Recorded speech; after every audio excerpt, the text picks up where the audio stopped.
أعوذ بالله من الشيطان الرجيم. بسم الله الرحمن الرحيم. السلام عليكم ورحمة الله تعالى وبركاته. الحمد لله رب العالمين، والصلاة والسلام على أشرف الأنبياء والمرسلين وعلى آله وصحبه أجمعين. رب اشرح لي صدري ويسر لي أمري واحلل عقدة من لساني يفقهوا قولي. اللهم افتح علينا فتوح العارفين. اللهم ربنا افتح بيننا وبين قومنا بالحق وأنت خير الفاتحين. Amma ba'du, terima kasih kepada Tuan Pengurusi Masjid yang saya hormati, Tuan Imam Bilal, semua EJK Masjid, muslimin dan muslimat yang dirahmati Allah Subhanahu wa taala sekalian. Alhamdulillah, marilah kita sama-sama mengucap syukur pada Allah Taala kerana dengan taufik dan hidayah Allah kita dapat mengerjakan perintah Allah Subhanahu wa taala. Alhamdulillah. Dan alhamdulillah, sama-samalah kita mengucap syukur pada Allah Taala kerana kita dipilih, dijemput oleh Allah Subhanahu wa taala. Kita bersama dalam majlis ilmu yang mana fadilat ganjaran bagi mereka yang berada dalam majlis ilmu ini sangat besar di sisi Allah Subhanahu wa taala. Mudah-mudahan kita istiqamahkanlah di dalam majlis ilmu sampailah akhir hayat kita, insya-Allah. Muslimin dan muslimat yang dirahmati Allah Subhanahu wa taala, insya-Allah pada malam ni marilah kita sama-sama mendengar satu bab daripada Al-Kitab Al-Yawaqit wal Jawahir fi uqubati ahli al-kaba'ir. Qala al-musannif rahimahullahu ta'ala wa nafa'na bi'ulumihi fid darain. Al-bab al-awwal fi uqubati tarikis salat. Ini bab yang pertama pada menyatakan seksa orang yang meninggalkan solat. Yang mana pada bulan lepas, bulan Rajab, boleh dikatakan semua masjid surau mengadakan majlis peristiwa Isra' dan Mi'raj Nabi sallallahu alaihi wasallam. Dalam peristiwa Isra' dan Mi'raj Nabi sallallahu alaihi wasallam, Nabi menerima solat sebanyak 50 waktu. Lalu apabila Nabi turun sapa kepada langit yang keenam, bertemu dengan Nabi Musa, maka Nabi Musa tanya Nabi kita Muhammad sallallahu alaihi wasallam, apa yang difardukan oleh Allah Ta'ala ke atas kamu dan ke atas umatmu? Maka Nabi menjawab, sembahyang sebanyak 50 waktu. Maka Nabi Musa alaihissalam suruh Nabi kita Muhammad sallallahu alaihi wasallam supaya meminta kepada Allah, minta kurang. Lalu Allah Ta'ala kurangkan sampai 5 waktu, jadi 45. Rekasnya Nabi kita Muhammad sallallahu alaihi wasallam minta kurang kepada Allah Ta'ala sampailah 5 waktu solat. Itu pun Nabi Musa suruh Nabi kita minta kurang lagi. Nabi kita malu dah nak minta kurang dengan Allah Subhanahu wa taala. 5 waktu cukup. 5 waktu ini pun pahala sama dengan 50 waktu. Muslimin dan muslimat yang dirahmati Allah Subhanahu wa taala, maka Allah Ta'ala fardukan semaya sebanyak 5 waktu sehari semalam. Dan di hari ini mereka yang meninggalkan semaya dengan sengaja dan melenguh-lenguh ke semaya dengan sengaja ramai. Sama ada laki-laki dan juga perempuan, orang kaya ataupun orang miskin, yang meninggalkan semaya dengan sengaja, bukan meninggalkan semaya dengan sebab tidur ke ataupun dengan sebab terlupa ke, bukan. Tinggal semaya dengan sebab malas. Sebagaimana Datuk Dr. Fadilah Kamsah dia buat kajian pada tahun 2004. Rakyat Malaysia ni yang meninggalkan semaya sebanyak 80%. 80% ni banyak. Yang boleh jaga semaya sebanyak 20% saja. Sikit hak boleh jaga semaya, hak tinggal semaya lebih ramai daripada hak jaga semaya. Kalau kita tanya mereka hak meninggalkan semaya ini, apakah hukumnya? Mereka tahu kata tinggal semaya ni dosa besar. Tetapi mungkin mereka tahu dengan secara umum saja. Tidak tahu dengan secara tafsil, secara huraiya, sebagaimana yang disebut dalam kitab Al-Yawaqit ini. Satu riwayat daripada Rasulullah sallallahu alaihi wasallam, bahawasanya barang siapa memudahkan dan meringankan akan sembahyang, diseksa akan dia oleh Allah Ta'ala dengan 15 seksanya. 6 seksanya di dalam dunia, dan 3 seksanya waktu matinya, dan 3 seksanya pada waktu di dalam kuburnya, dan 3 seksa pada waktu bertemu dengan Tuhannya pada hari kiamat. 15 perkara Allah Ta'ala menyeksakan orang yang tinggal semaya dengan sengaja.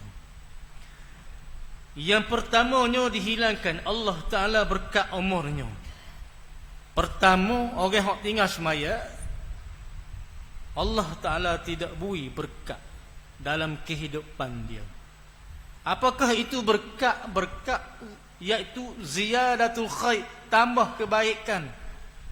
Orang yang tinggal semaya ini, Allah Ta'ala tidak tambah kebaikan dalam kehidupan dia.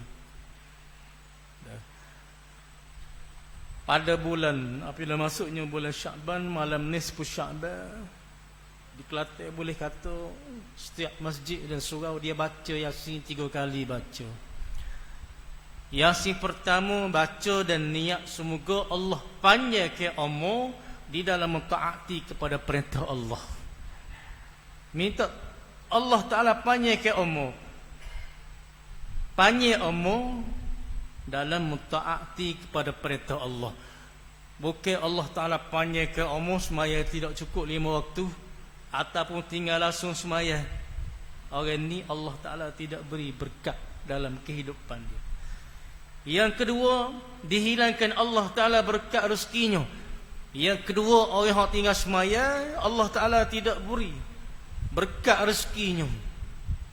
Kita tengok ada orang sanggup tinggal semaya demi untuk habiskan hijau, sanggup tinggal semaya. Memang kita tengok pendapatan mereka itu dapat banyak, tetapi keluar banyak juga. Boleh banyak, tubik pun banyak. Kenapa? Kerana apabila dia tidak jaga semaya, maka Allah Ta'ala tidak jaga rezeki dia. Tidak sama dengan mereka yang jaga semaya 5 waktu, Allah Ta'ala akan jaga rezekinya. Mana Allah Ta'ala beri berkat rezeki yang dia dapat. Dia rasa cukup dalam kehidupan dia. Tidak rasa serabut. Tidak seperti mereka yang meninggalkan semaya. Walaupun dapat banyak, keluar pun banyak, jadi mereka rasa serabut. Yang ketiganya, dihilangkan Allah Ta'ala tanda sekalian orang yang soleh pada mukanya daripada cahayanya. Yang ketiga, orang yang meninggalkan semaya ini Allah Ta'ala tidak beri nur cahaya di wajah mukanya, tidak ada cahaya. Tidak sama dengan orang yang jaga semaya, apabila dia basuh tangan, basuh muka, basuh siku, basuh kaki dan sebagainya, maka Allah Ta'ala gugurkan dosanya. Waktu dia semaya pula, Allah Ta'ala kumpulkan dosa dia atas kepala. Waktu dia rakaat, Allah gugurkan dosanya. Waktu dia sujud, Allah Ta'ala gugurkan dosanya. Sebab itulah orang yang jaga semaya, Allah Ta'ala berikan cahaya, berikan nur. Di wajahnya ada cahaya, di wajahnya ada nur Allah Subhanahu wa Ta'ala. Dengan nur inilah, dengan cahaya inilah, untuk mudah lalu titik siratal mustaqim di alam akhirat nanti. Yang keempat, tiada baginya dalam Islam, apabila seorang meninggal solat, maka di sisi Allah Ta'ala tiada baginya Islam. Kerana beza orang Islam dengan orang kafir, terkus solat, tinggal semaya. Apabila tinggal semaya, habis. Yang kelima, segala amal yang diperbuatnya akan dia daripada segala kebajikan, tiada diberi pahala atasnya. Segala amal kebajikan dia buat, sedekah, buat umrah ke, macam-macam amal kebajikan dia buat, dia tinggal semaya saja, pahala amal kebajikan yang lain habis. Ustaz ingat masa belajar di Syria dulu, bersama dengan Dr. Izhar Arif, masa di Syria dulu, ada kenal seorang Arab Badawi. Arab Badawi ni Arab kampung lah. Kalau nak kenal Arab kampung ni, dia suka pakai serban warna merah. Dia seorang peniaga sayur, macam-macam jenis sayur, di pasar Marjah di Damaskus, Syria. Setiap kali ustaz apabila pergi beli sayur di pasar, di kedai dia, selalulah dia ajak pergi jalan ke rumah, bui dengan alamat, bui dengan nombor telefon. Dia baik dengan orang ajanib ni, orang Malaysia, Indonesia, Filipina, Thailand, baik. Rekahnya pada bulan puasa. Bulan puasa, ustaz ajak seorang sahabat ustaz, kata kita pergi jalan rumah Arab. Dia pun sanggup. Naik taksi daripada Damaskus pergi ke kampung dia, lebih kurang 20 minit. Apabila sampai ke rumah dia, maka ustaz pun berbual lah dengan ahli keluarga dia, tanya, buang, macam-macam lah. Selepas daripada itu, dia ajak berbuka puasa di rumah dia. Dia kata, kamu berdua hari ni buka puasa rumah kami. Maka ustaz setuju, boleh kata, dengan sebab masak ke orang Arab ni sedap. Rekahnya apabila masuklah waktu maghrib, maka berbuka puasalah bersama dengan keluarga dia. Selepas berbuka puasa, maka ustaz pun tanya mana tempat ambil wuduk, tempat ambil air semaya. Dia pun tunjuk di belakang rumah dia. Lepas pada ustaz ambil air semaya dan sahabat ustaz ambil air semaya, maka tunggu dia, tunggu keluarga dia, untuk kita nak semaya sekali, semaya berjemaah. Apabila tunggu, mereka pun tak ambil juga air semaya. Ustaz kata pergi ambil dah air semaya, kita nak semaya maghrib sekali. Akhirnya dia jawab, kata kamu semaya dulu, semaya dulu. Jadi ustaz pun semayalah dengan sahabat ustaz. Selesai semaya, ustaz tengok keluarga mereka tu sedang makan, minum, berbual, tak bergaduh untuk nak ambil air semaya. untuk nak sembahyang maghrib. Lalu dengan masa yang sikat ni, ustaz bagi tahu kepada keluarga mereka, kata waktu maghrib ni nak habis dah ni, cepat-cepatlah sembahyang. Akhirnya dia jawab, kata sebenarnya kami sembahyang ni kadang-kadang sahaja. Allah, kadang-kadang sahaja. Terkejut juga dengar. Ingat kau orang Arab ni tak pernah tinggal sembahyang. Tak tinggal sembahyang. Orang Arab apa ada tinggal sembahyang. Tua dah, anak 7 orang, rambut ubah dah. Lalu masa tu apabila dia jawab lagu tu, maka ustaz tanya dia. Tanya lagu mana? Tanya kata, puasa kamu ni lagu mana? Kadang-kadang juga kau? Apabila dia jawab lagu tu, maka ustaz tanya lah, puasa lah macam mana puasa? Dia kata, keluarga kami puasa tidak pernah tinggal. Tak pernah tinggal. Masya Allah. Puasa tidak pernah tinggal. Semaya, 3 rajin, semaya, 3 malah, dok. Maka hari itu ustaz baca kepada dia, as-salatu imaduddin. Semaya ni sebagai tiang agama. Sesiapa yang mendirikan semaya, maka dia mendirikan agama. Dan siapa yang meninggalkan semaya, maka dia meruntuhkan agama. Baca kepada dia. Dan ustaz buat bandingan kepada mereka, kata seperti mana kita nak mendirikan sebuah rumah. Kalaulah tidak ada tiang, macam mana dinding bubung lekat ke tak? Dia jawab, tak boleh jadi. Kalau tidak ada tiang, dinding bubung tak akan lekat, tidak akan jadi sebuah rumah. Begitulah ustaz kata, kalaulah kita tinggalkan solat, jadi amalan yang lain, puasa, kita buat amalan kebajikan yang lain, jadi nak puasa kita nak gantung dengan apa? Kalau tinggal solat.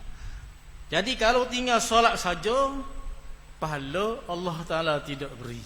Marah dia. Macam mana tak boleh pahala?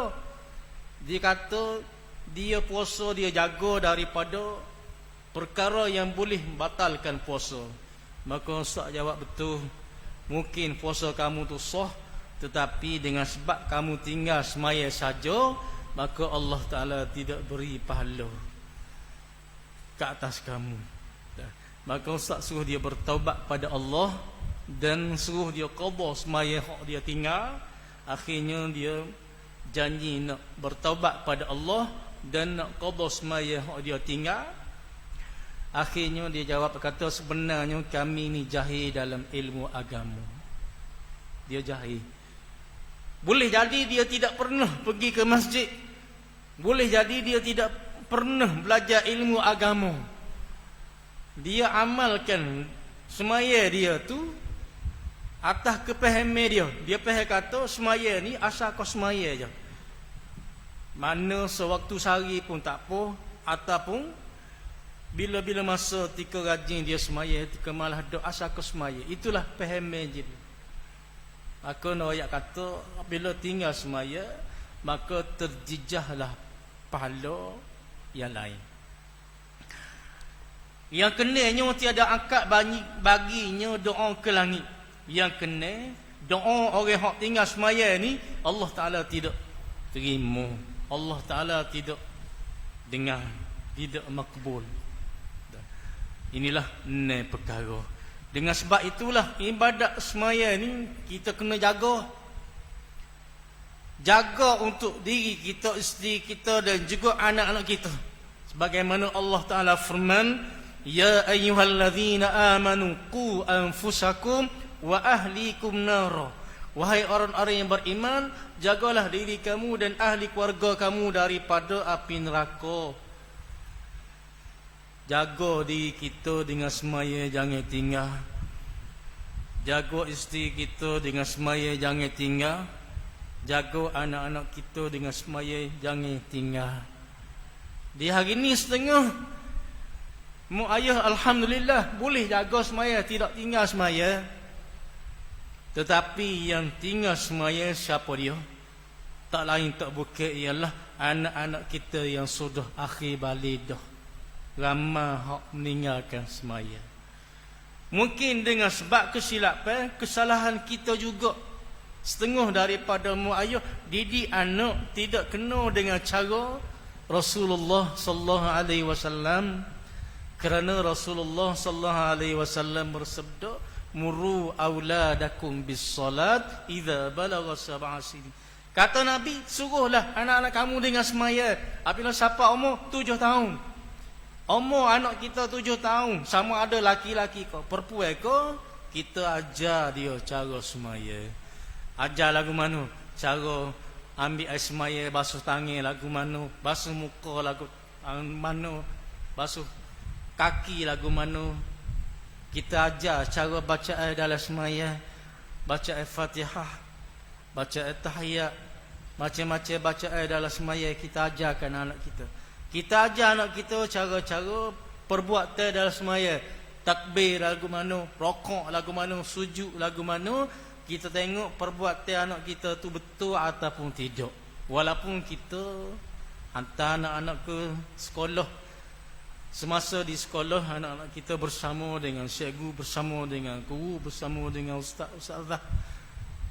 Tetapi apabila anak kita bersama dengan kita di rumah, kita tengok anak kita kena ataupun tidak cara anak-anak kita ambil semaya, cara baca dalam semaya, cara perbuatan dalam semaya. Kalaulah tidak kena, kita ajar. Basuh tangan lagu ni, basuh muka lagu ni, ajar anak kita supaya jadi betul. Wadribuhum 'alaiha idza balagha 10 sinin. Dan Nabi suruh pukul ke atasnya apabila siapa umur 10 tahun. Anak kita umur 10 tahun tinggal lagi semaya, maka Nabi suruh kita pukul. Tapi jangan pukul dia. Jangan pukul kuat, pukul slow-slow je. Maka nak tanya di hari ni, berapa ramai ibu bapa didik anak semaya kena dengan cara Rasulullah sallallahu alaihi wasallam, dan berapa ramai ibu bapa yang sanggup rotai anak dengan sebab anak tinggal semaya. Tak ramai. Muslimin dan muslimat yang dirahmati Allah Subhanahu wa taala. Dan 3 perkara waktu matinya. Lagu mana Allah Ta'ala seksakan orang yang meninggalkan semaya dengan sengaja, waktu dia nak mati. Mati dia ni tak ada nak bertaubat pada Allah Ta'ala, tak ada nak qada semaya hak dia tinggal. Kerana mati-mati ni tidak ada siapa yang tahu ajal dia, tidak ada siapa dia yang tahu. Allah Ta'ala rahsiakan ajal ni.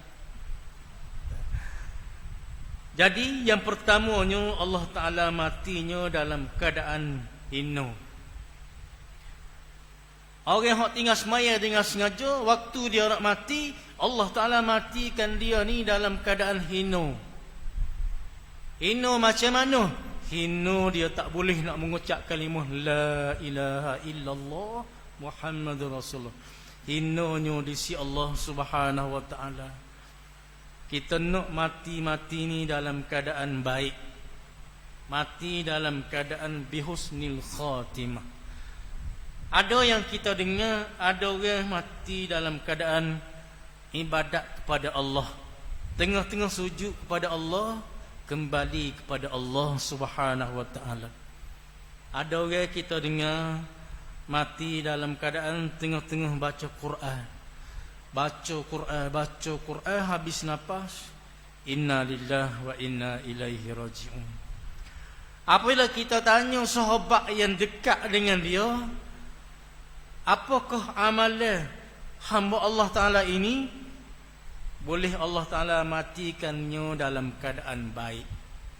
Maka sahabat hak dekat dengan dia cerita, dia kata, saya tengok sahabat saya ni semaya berjemaah tidak pernah tinggal, baca Quran tidak pernah tinggal, zikir, solawat dan macam-macam ibadat dia buat dengan istiqamah, tidak pernah tinggal.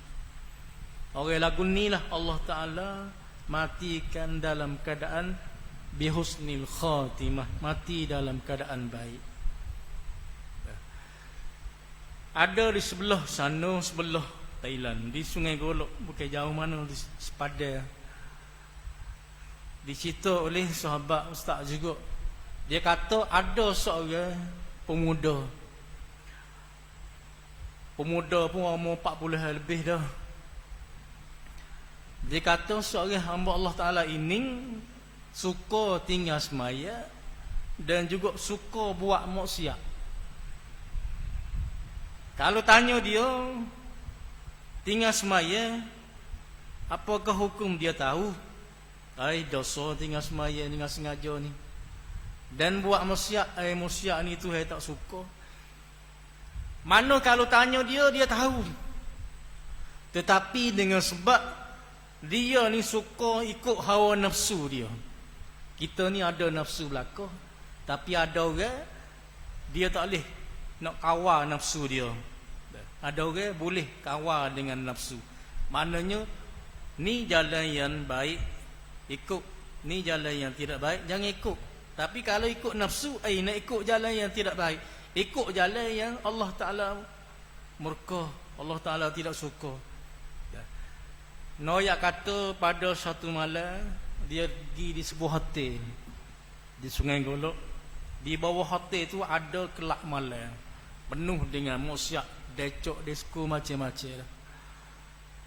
Pada malam tu dia pergi di sebuah hotel, maka dia turun di bawah hotel ni, bawah tanah.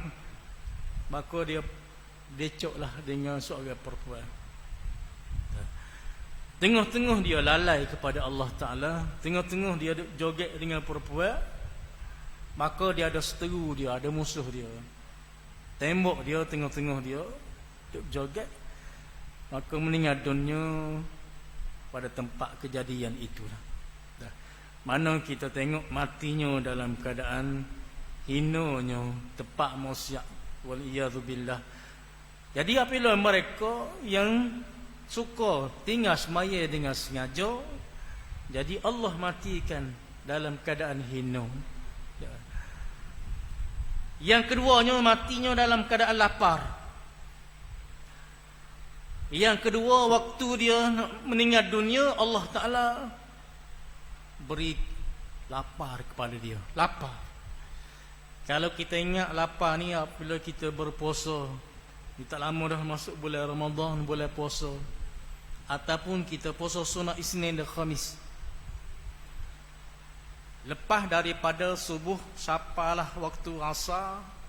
Apabila lepas pada asar, biasa kita pergi ke pasar untuk beli lauk untuk buat berbuka puasa.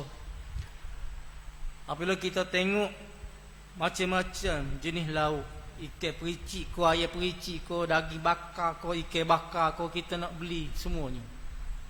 Sebab apa? Sebab perut kita rasa lapar, kita rasa nak semua, nak makan semuanya. Tapi orang yang meninggalkan semaya ini, lapar dia tu, kalaulah makan ni atas dunia ni diletak di hadapan dia seorang saja, dia rasa tidak hilang lagi laparnya. Itulah azab seksanya. Yang ketiga, matinya dalam keadaan dahaga.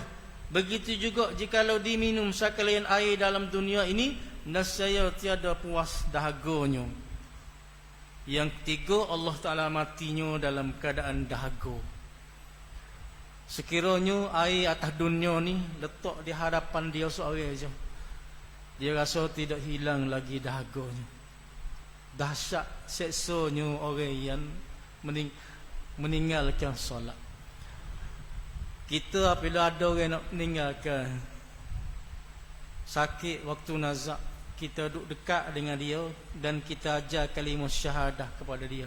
Ajar mengucap kalimah la ilaha illallah. Di waktu itu dia tak boleh nak rayak apa dah kepada kita. Suara pun tidak keluar dah. Hanya dia dengan Allah Ta'ala. Mana Allah Ta'ala bui dia rasa azab, rasa lapar, rasa dahaga. Nak rayak kepada kita duduk dekat dengan dia, tak keluar dah suara je. Inilah seksanya waktu nak mati. Dan 3 perkara waktu di alam kubur. Setelah mana seorang itu meninggal dunia, maka roh dia akan dibawa naik ke langit.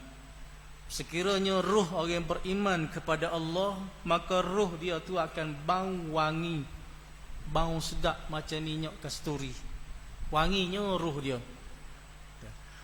Sebaliknya roh orang yang meninggalkan solat ataupun roh orang yang derhaka pada Allah, apabila naik ke atas langit, maka roh dia baunya busuk macam bangkai.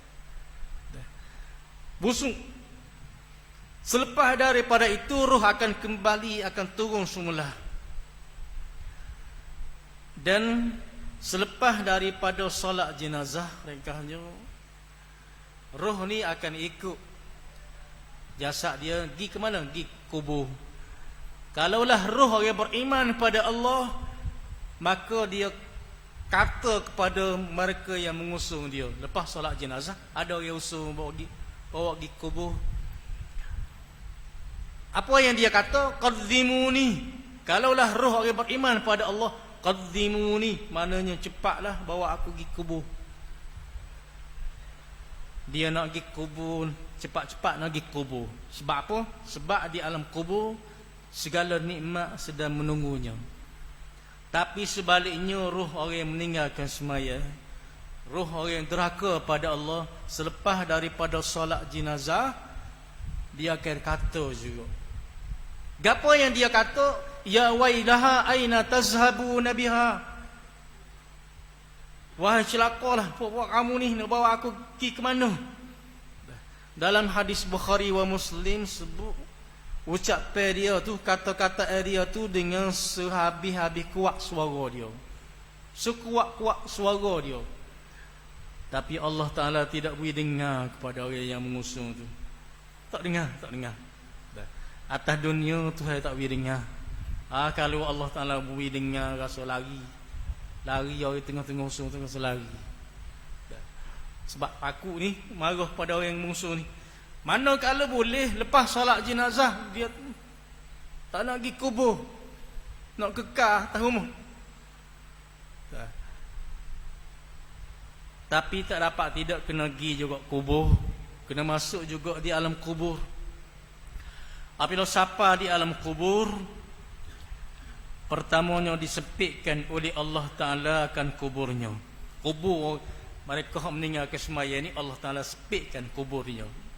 Macam tulis rusuk ni, macam ni. Yang kedua, digelapkan Allah Ta'ala akan kuburnya. Yang kedua, kubur dia ni gelap. Yang ketiga, Allah Ta'ala utuskan seorang malaikat memukulnya sehingga hari kiamat. Yang ketiga, malaikat pukul yang meninggalkan semaya ini. Siapa bila? Siapalah hari kiamat. Siang malam malaikat pukul. Seksanya di alam kubur orang yang meninggalkan solat ini. Satu ketika Sayyidina Uthman Amirul Mukminin lalu di tanah perkuburan. Apabila siapa di tanah kubur, maka dia bersalam dan dia berdoa kepada ahli kubur. Selepas dia berdoa, dia mengalir air mata, menitis air mata, menangis Sayyidina Uthman. Lalu seorang sahabat tengok Sayyidina Uthman menangis, maka dia pun pergi dekat. Apabila siapa dekat dengan Sayyidina Uthman, dia tanya, "Ma yubkika ya Amirul Mukminin?" Kenapa engkau menangis, wahai Amirul Mukminin? Menangis apa? Maka jawab Sayyidina Uthman dengan ringkasnya, dikata ni alam kubur. Apabila seorang meninggal dunia, di alam inilah dia akan bertemu alam yang pertama, alam kubur.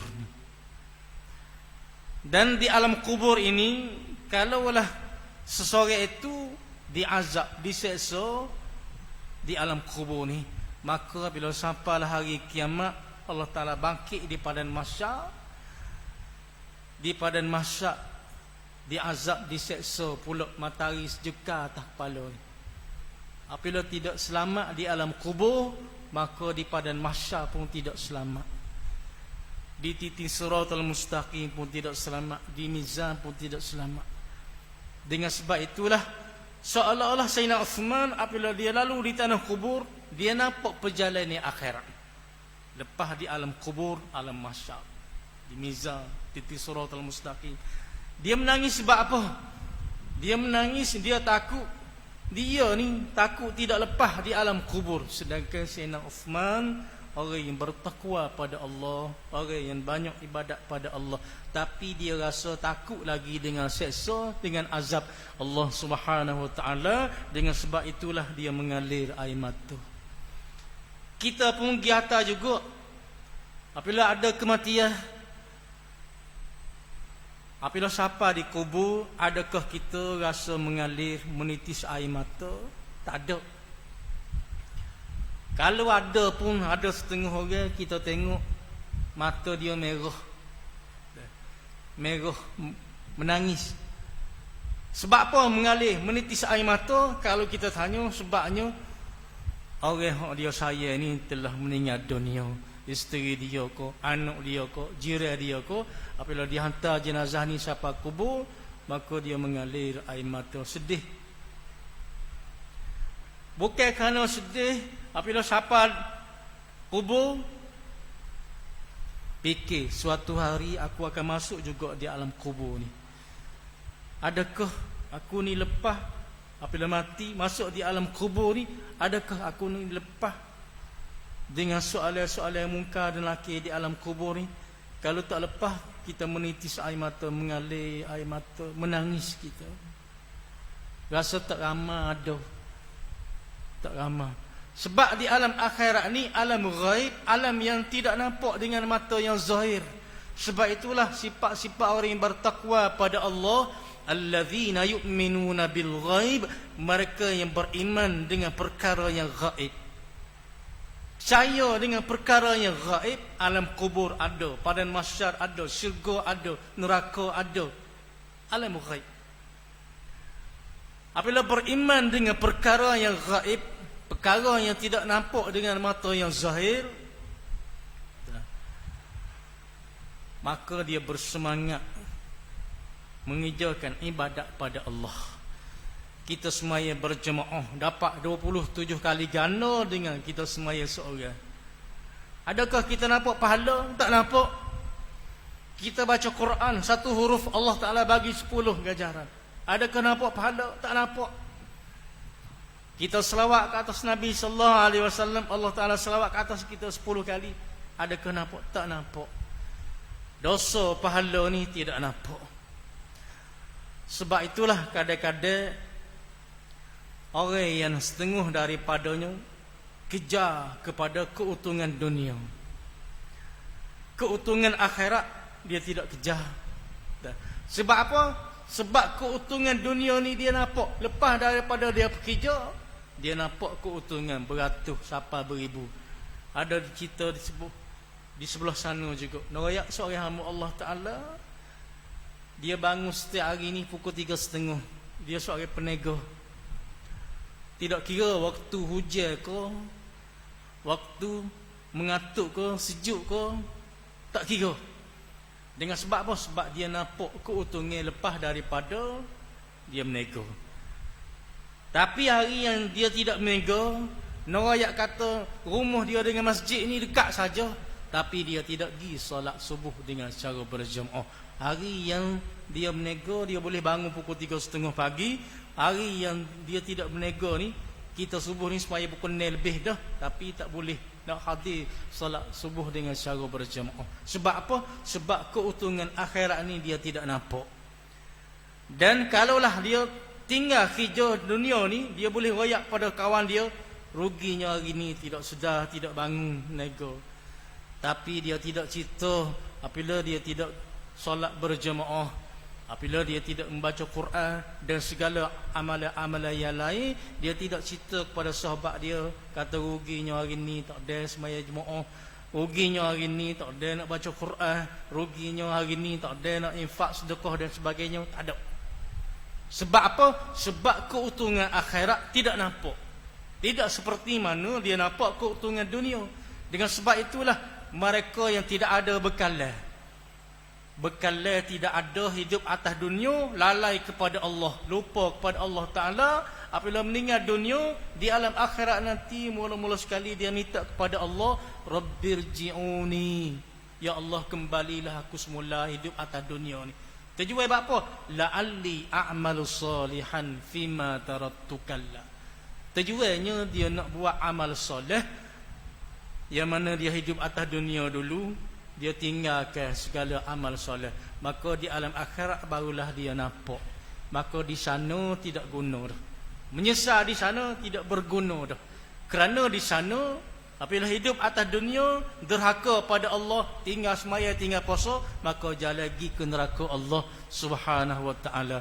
Tapi kita hidup atas dunia, kita sabar dengan kita taat kepada perintah Allah, sabar dengan kita buat gapo hak Tuhan suruh, dan kita sabar dengan kita meninggalkan apa yang Allah Ta'ala larang, maka kita akan berjalan lagi ke syurga Allah Subhanahu wa ta'ala. Muslimin dan muslimat yang dirahmati Allah Subhanahu wa ta'ala, maka marilah kita sama-sama bermuhasabah diri kita. Kata Syekh Ustaz di Syria, Syekh Abdul Razak Al-Halabi, Imam Masjid Umawi, Masjid besar di Damaskus, Syria, selalu dia pesan kepada anak-anak muridnya. Pesan lagu mana? Pesan supaya muhasabah diri setiap malam. Setiap malam waktu nak tidur. Lagu mana kata Syekh? Dia kata sebelum tidur ambillah masa 2 minit ke 1 minit ke untuk renungkan. Renung lagu mana? Fikir hari ni semaya 5 waktu cukup? Cukup, alhamdulillah. Baca Quran ke tak hari ni? Kalaulah tak baca Quran, kita azam, kita niat esok nak baca Quran 1 muka surat ke 2 muka surat ke. Kita renung lagi di hari ni berapa kali kita selawat kepada Rasulullah sallallahu alaihi wasallam. Kalaulah tidak selawat, maka kita azam, kita niat esok kita nak selawat kepada Rasulullah sallallahu alaihi wasallam 100 kali ke, dan macam-macam lah kita renungkan. Kata Syekh, apabila kita bangun pada pagi, gapo hak kita niat, gapo hak kita azam, maka kita boleh buat. Beza dengan orang hak tidur, tidak ada muhasabah diri. Nak tidur, tidur. Apabila bangun, amalan dia sama. Kemarin sama dengan hari ni sama dengan kemarin. Tidak ada peningkatan. Kita dalam kehidupan kita, kita nak ada peningkatan. Kenapa? Kerana kita makin hari makin tua, makin hari makin teruk, dan makin hari makin dekat dengan kematian. Sebelum Allah Ta'ala panggil kita, marilah kita sama-sama memperbanyakkan bekalan amalan kita untuk bawa bertemu dengan Allah Subhanahu wa ta'ala. Mudah-mudahan di alam akhirat nanti kita tidak akan menyesal, dan mudah-mudahan kita di alam akhirat nanti kita hidup bahagia buat selama-lamanya. Inilah muslimin dan muslimat yang dirahmati Allah Subhanahu wa ta'ala. Jadi Ustaz rasa setakat itulah saja sikit sebanyak yang boleh Ustaz sampaikan di malam yang mulia ini. Jadi apa yang baik itu daripada Allah Subhanahu wa ta'ala, apa yang kurang itu daripada Ustaz sendiri. Dan sebelum akhir, sedikitlah Ustaz nak maklumkan bahawasanya Ustaz ada bawa jualan amal, iaitu susu kambing, kopi sasa inci, dan kopi kunyit hitam, dengan harga semuanya RM25 lah, satu buku tu. Membeli sambil menderma kepada mak tapih lah. Dan juga ada bawa krepek ubi kayu dan krepek pisang. Ini pun daripada sebelah sana lah, sebelah Thailand, dan orang Islam kita lah yang buatnya. Alhamdulillah rasanya rapuh dan rasanya sedap lah, dengan harga RM5 satu buku tu. Dan Ustaz ada sedia tabung lah untuk pengurusan mak tapis. Bolehlah kita infak sekadar ikhlas, sama siako, dan sekadar ikhlas. Mudah-mudahan kita dibalaskan ganjaran pahala oleh Allah Subhanahu wa ta'ala di alam akhirat nanti, insya-Allah.